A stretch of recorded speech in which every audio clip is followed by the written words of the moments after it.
to the other biographies that we've read this semester and last semester, it might be a little difficult considering most people couldn't. Could anyone access the PDF? Like, did anyone?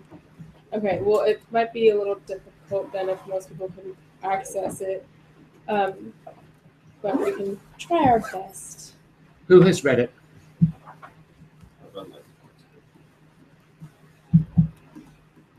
Okay, well, there's no point in our having class today. I will send it out to you via email. Okay. All right. So here's the thing about the Islamic material. It's very hard. It really takes your attention. It's not easy. And if you don't get the reading, then call me. Okay. There's no excuse for coming unprepared. It doesn't matter what time it is. Send it first thing in the morning. You contact me. Okay.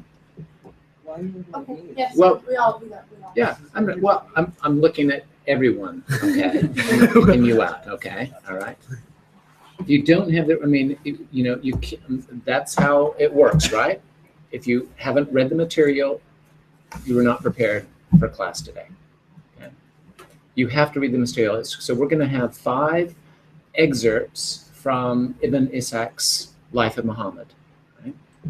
This document contains, as you hopefully read on that right there on our website, is an edited version. His Life of Muhammad. He was born approximately 100 years after Muhammad died. He's writing 100 years after Muhammad dies. He collected stories and created this Life of Muhammad.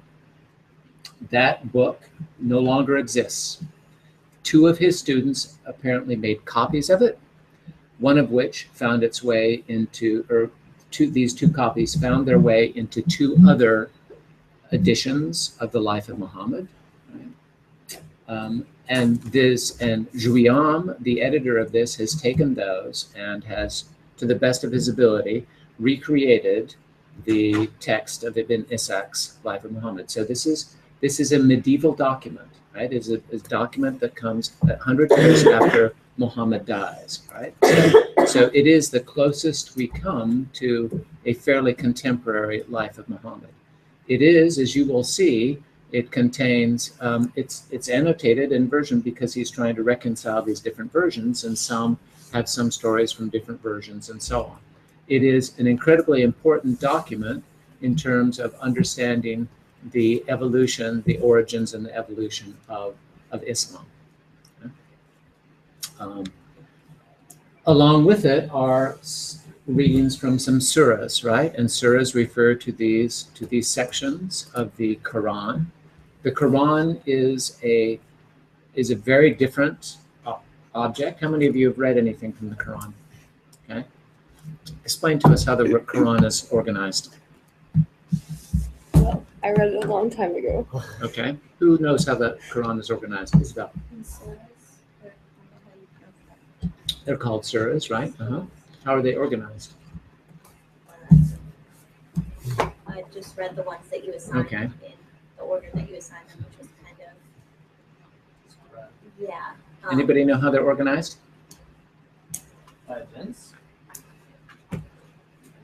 Longest to the shortest. Yeah. Okay. Yes. Why? Not including the first one? The first one is a little bit different, Okay, because it's a so-called preface, okay? But otherwise, they occur from the longest to the shortest. Interesting. It is interesting, and that should be an indicator of how different this tradition is going to be, right, from the ones that you followed. Yes? Was I don't remember exactly sure his name is, the guy who wrote the biography, was he a Muslim or was he just an outsider? No, he was a Muslim. Yeah, and you also have this family tree of Muhammad that comes from Karen Anderson's biography of Muhammad,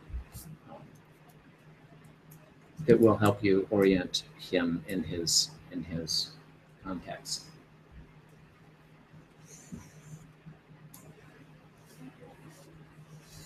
Okay, so we will have our workshop tomorrow night. All right.